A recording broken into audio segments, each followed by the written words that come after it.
배우님 건강 상태는 좀 괜찮으신가요? 혐의 전부 부인하셨나요?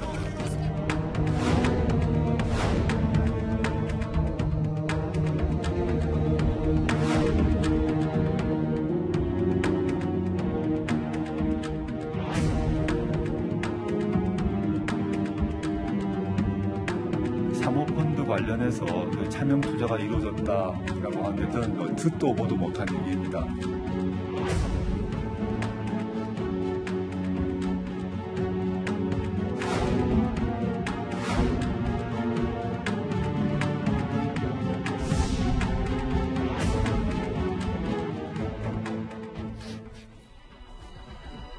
예, 오늘 조국 이슈는 여기부터입니다. 몸이 아프다는 이유로 검찰 출석 요구에 잇따라 응하지 않았던 정경심 교수가 검찰이 강제 구인을 고심하자 오늘 5번째 소환 조사는 받았습니다. 대형 변호인단을 구성한 정경심 교수의 이 영리한 시간 끌기 전략이라는 분석까지 나오고 있습니다. 혐의 소명 충분히 하셨습니까? 배우님 건강 상태는 좀 괜찮으신가요? 혐의 전부 부인하셨나요? 교수님 혹시 국민들께 하시고 싶은 이야기가 없으신가요? 한 말씀만 해주시죠. 아까 성실하게 임하신다고 하셨는데. 교수님 한 말씀만 부탁드리겠습니다. 이 얘기 본격적으로 출발을 해보겠습니다. 먼저 조수진 부장. 네. 오늘 5번째 소환 조사를 받았는데 네. 그동안 받았던 4번 중에 그마저도 2번은 아프다는 이유를 대고 검찰 조사가 좀 제대로 매끄럽게 이루어지진 않았더라고요. 네, 결론적으로 특혜가 이루어지고 있다. 저는 그렇게 좀 정리하고 싶습니다. 예. 자, 시간 순으로 좀 정리를 해보면요. 정경심 씨가 구속 수감된 게 지난 10월 23일입니다. 그리고 오늘이 11월 5일이에요. 구속 기소 만료 시한은 다음 주 월요일입니다. 그렇죠. 그런데요, 구속 수감되고 나서 지금까지 고작 5번 조사밖에 이루어지지 않았습니다. 5번. 이 굉장히 장시간에 걸쳐서 밀착해서 조사를 해야만 조국 전 장관 소환에 대비를 할 수가 있는데 지금 조사 시간도 너무나 짧고 더군다나 본인 스스로가 건강 상태를 이유로 조사 중단을 요청하거나 사유서를 내고 아예 출석을 안 했어요. 예. 저는 검찰 출입도 해봤습니다만 이런 경우는 처음 봅니다. 왜냐하면요. 구치소에 구속 수감되어 있는 피의자를 조사할 때는 본인이 희망하지 않더라도 일단 강제 구인해서 조사실에 데려옵니다. 조사실에서 검사가 상태를 확인하고 정 안 되게 보이면 그때는 이러이러한 이유로 조사를 중단한다라는 조서를 쓰고 서명 날인을 해요. 그런데 본인이 불출석을 희망한다고 불출석을 했다? 이건 특혜예요. 왜냐? 구속영장이 발부되면요. 이거는 별도의 구인장을 발부받지 않고도 조사를 할 수 있는 강제 권한이 생기거든요. 그만큼 검찰 조사에 탄력이 붙을 수 있는 거예요. 그런데 사유서 내고 불응한다? 이거를 검찰이 용인했다? 이거는 정말 유례가 없는 특혜입니다. 과거에 적폐청산 수사 때만 하더라도 예. 한 검사장 출신의 민정비서관이 영장실질심사가 너무 늦게 끝나서 구치소에 수감됐다가 새벽에 조사를 받으러 나오라고 하니까 몇 시간만 더 자고 나가겠다. 선처를 호소를 했어요. 그런데 검찰에서는 강제 구인을 했습니다. 조사실로. 이런 경우와 비춰서도 왜 이런 특혜가 계속해서 조국 전 장관의 일가에게 이루어지는가? 전 도저히 이해할 수 없습니다. 정경심 씨가 영리하게 대응하는 것이 아니라 검찰이 공정한 잣대, 똑같은 잣대로 조사를 하고 있지 않다는 게 바로 문제입니다. 그 마지막 말씀하셨던 그 부분을 한번 더 여쭤보려고. 네. 왜냐하면 검찰이 지금까지 이 조국 전 장관 일가를 수사할 때 엄정하게 한다고 했어요. 그런데 이 특혜라는 말씀을 하셨잖아요. 그럼 네. 검찰은 그렇게 하고 싶지 않은데 어떤 주변의 압박 때문에 특혜를 줄 수밖에 없는 상황이 된 겁니까? 그렇게 볼 수밖에 없겠죠. 왜냐? 조국 전 장관 일가에 대해서 계속해서 지금 이른바 촛불 집회가 계속 열리고 있지 않습니까? 윤석열 검찰총장의 파면 요청이 계속해서 이루어지고 있어요. 또 인권을 유린당했다. 쿠데타다. 마피아도 그렇게 안 한다. 이런 말들이 쏟아지고 있습니다. 그렇기 때문에 수사하는 입장에선 심리적으로 위축을 받을 수밖에 없는 것이죠. 그렇게 봐야 되고요. 예. 그리고 건강 문제로 불응했다고 하는데 제가 어제까지 모든 언론 기사를 찾아봤습니다만 추가로 어떤 건강과 관련해서 정경심 씨 측이 제출했다는 진단서는 없었습니다. 알겠습니다. 정태현 변호사님. 네.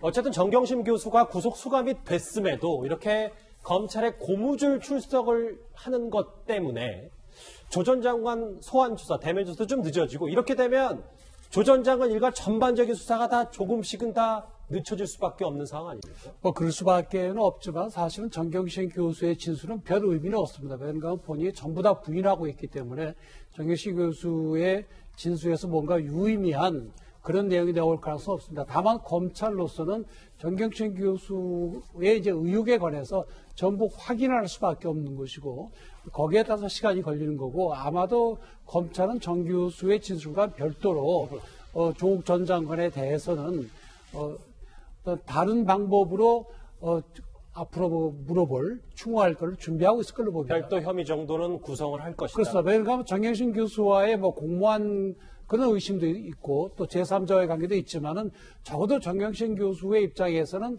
조국 전 장관은 아무것도 모른다고 관계가 없다. 이렇게 처음부터 끝까지 얘기할 게 틀림없고 본인의 혐의도 좀 부인하고 있는 입장이기 때문에 검찰이 정경심 교수의 입에서 뭔가 의미 있는 진술을 받아내기 위해서라기보다는 정경심 교수 하나하나 확인을 하면서 정경심 교수의 입장을 확인하는 정도라고 보입니다. 다만 그 과정에 시간이 걸리기 때문에 조국 전 장관에 대한 소환 조사도 늦을 수밖에 없는 것이지 정 교수의 진술 때문에 사건 조사가 어려워지고 그건 아닌 걸로 보입니다.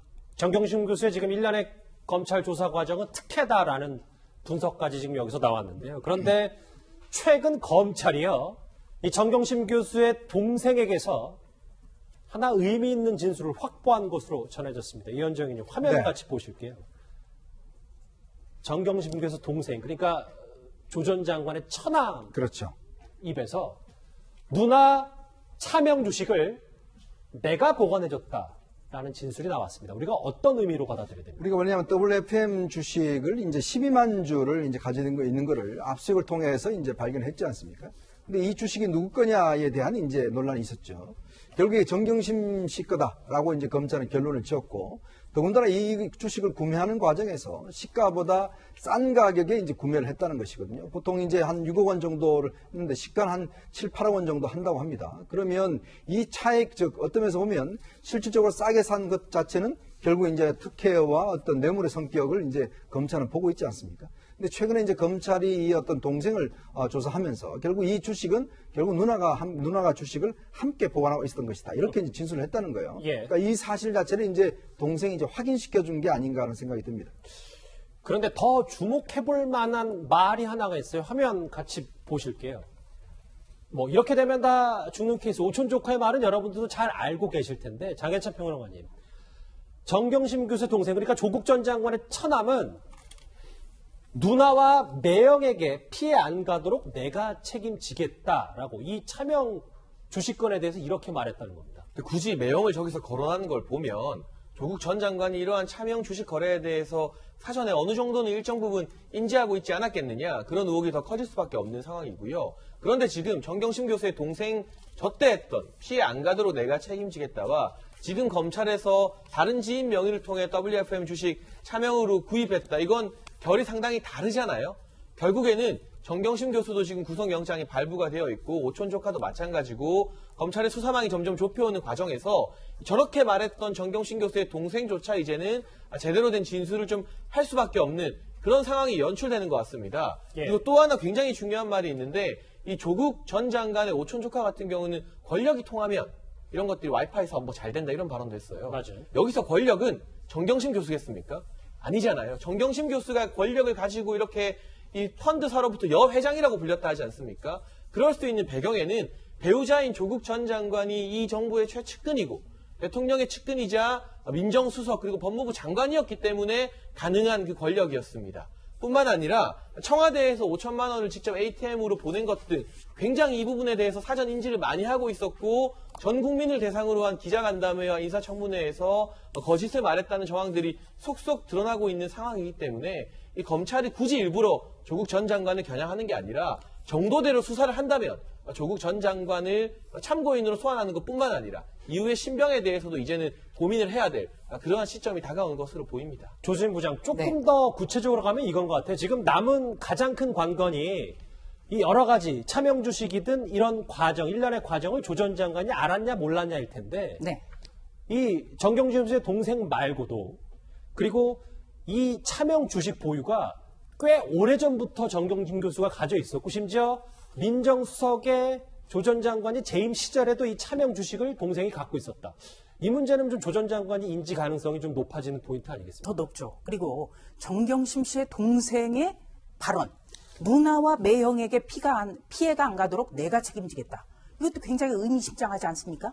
지금까지 정경심 씨만 연루돼 있고 조국 전 장관의 연루가 안 됐다. 이것이 일치된 주장이었는데 이 말만 보면 조국 전 장관도 연루가 돼 있기 때문에 조국 전 장관, 매형에게 피해가 안 가도록 내가 책임지겠다. 이렇게 되는 것이죠. 이 말만 보더라도. 예. 그리고 그 CCTV 영상을 보도한 언론에서 보면 2018년 1월에 이미 정경심 씨 부인에게 5천만 원을 어떤 그 자동 입출금기를 통해서 그렇죠. 네, 송금하는 것. 그리고 그 송금 당일날 정경심 씨가 바로 WFM에 투자를 하는 것. 이런 정황까지 모두 다 밝혀졌기 때문에 지금 조국 전 장관으로서는 굉장히 곤란한 처지에 빠졌다. 이렇게 저는 봅니다. 예, 누나와 매형에게 피해 안 가도록 내가 책임지겠다는 이 정경심 교수 동생 말과 비슷한 취지의 말을 이 오촌 조카도 사모펀드 의혹이 불거진 당시에 이렇게 말했었습니다. 근데 우리 이제 피해자들도 불안하는 거죠. 회사를 하나 사자고 했죠. 빨리 들어가고 뭐 어쨌든 권력이 통한다는 가정하에. 주변에서 계속 비슷한 얘기들이 쏟아지고 있기 때문에 과거 발언들. 근데 정태현 변호사님, 조금 의미 있는 움직임 하나가 검찰이 오촌 조카 구치소 수감되는 오촌 조카 접견 금지를 취소했다라는 건 무슨 의미입니까? 일단 이 사건 수사 초기에는 그 오촌 조카와 정경심 교수, 조국 전 장관이 같은 이해관계를 가지고 있었다. 이렇게 이제 보여졌습니다. 왜냐하면 외국으로 도망가게 한 것도 정경심 교수나 조국 전 장관 측에서 보내도록 했다. 이런 얘기가 나왔고요.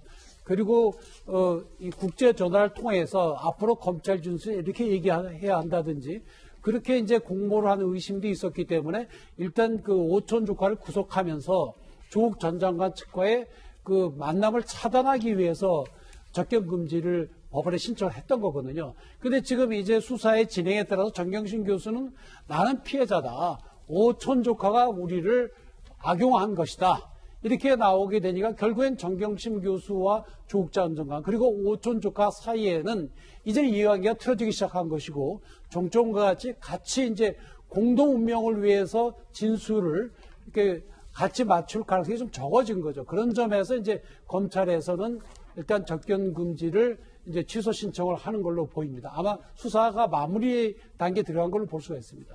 네, 이 접견 금지라고 하는 것은요.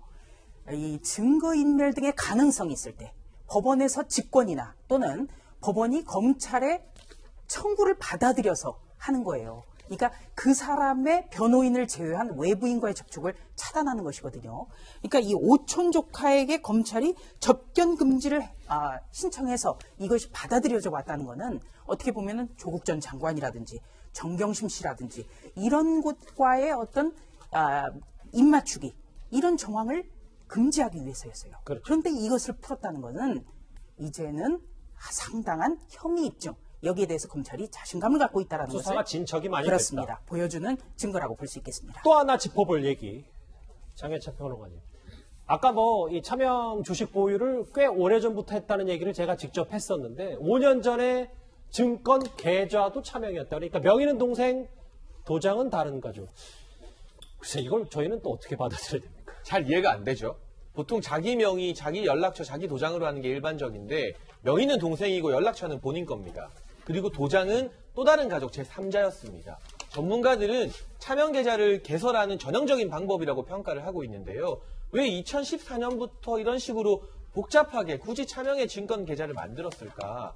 이분이 그전에 투자를 해왔던 어떤 투자 형태에 있어서도 본인이 스스로 인지하기에 내 이름 걸고 하기에는 좀 떳떳하지 않다. 문제가 있다. 이런 부분을 인지하고 있었던 게 아닌가 하는 우리가 의심을 가질 수밖에 없고요. 예. 저기서 가장 중요한 거 연락처입니다.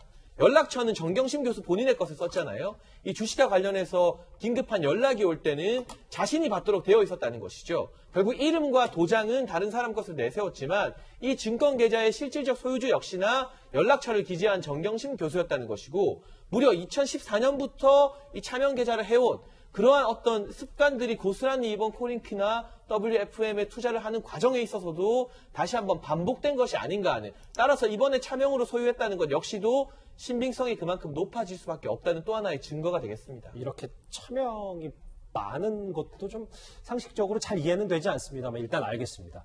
결국 검찰이요, 펀드 의혹과 관련해서 조국 전 장관의 관여 여부를 명명백백히 밝히기 위해서는 이 휴대전화 또는 계좌 압수수색이 필수일 것 같습니다. 그런데 여전히 이 부분이 논란입니다. 일부 국민들은 지난 23일에 압수수색 영장이 3번 청구한 끝에 발부된 것일 뿐만 아니라 법원의 반대로 조 장관 부부의 휴대폰 압수와 계좌 추적도 하지 못하고 있으며 법원이 조국 수사에 제동을 걸고 있다고 보고 있습니다.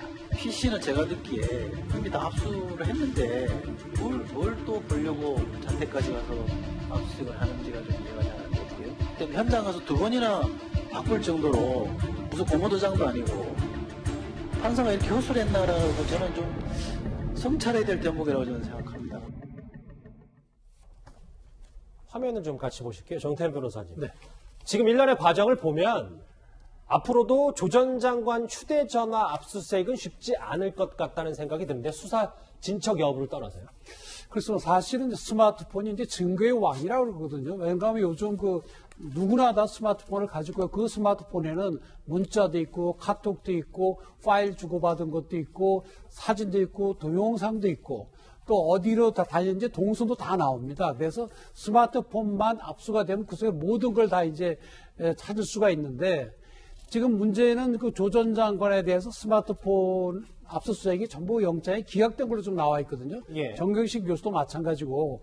그래서 정확한 기각 사유는 모르겠습니다만 사생활 침해 우려가 있다. 그렇게 해서 된 것 같은데 물론 사생활 침해 우려도 있는 건 맞습니다. 그러나 이제 수사를 하는 공익과 개인의 사생활 비밀을 어떻게 하면 보장해 두고갖고 같이 고민을 해야 되는데 지금 모르겠습니다.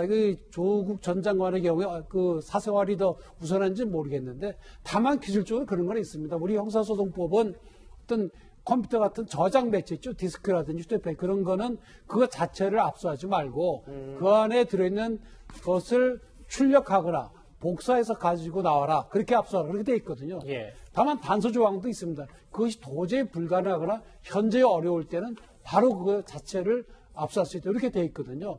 그래서 조국 전 장관이나 정경심 교수의 경우에도 검찰이 아마도 구체적으로 그게 무엇이 들어있는지 그 정보의 범위를 제한해야 상당히 어려웠을 겁니다. 왜냐하면 PC하고 달라가지고 우리 휴대폰의 경우에는 파일도 다 다르거든요. 그럼에도 불구하고 정태현 변호사님은 이 법원의 휴대전화 영장 기각이 그렇게 쉽게 납득은 되지 않으십니까? 그렇습니다. 지금 왜 그런가 하면 앞으로 이제 우리가 스마트폰 압수수색 할 때는 어떤 기준을 써야 될지 우리가 고민해야 될 거는 맞습니다만은 왜 하필이면 조국 장관 때부터 그걸 시작하는지. 알겠습니다. 그 점은 문제가 있습니다.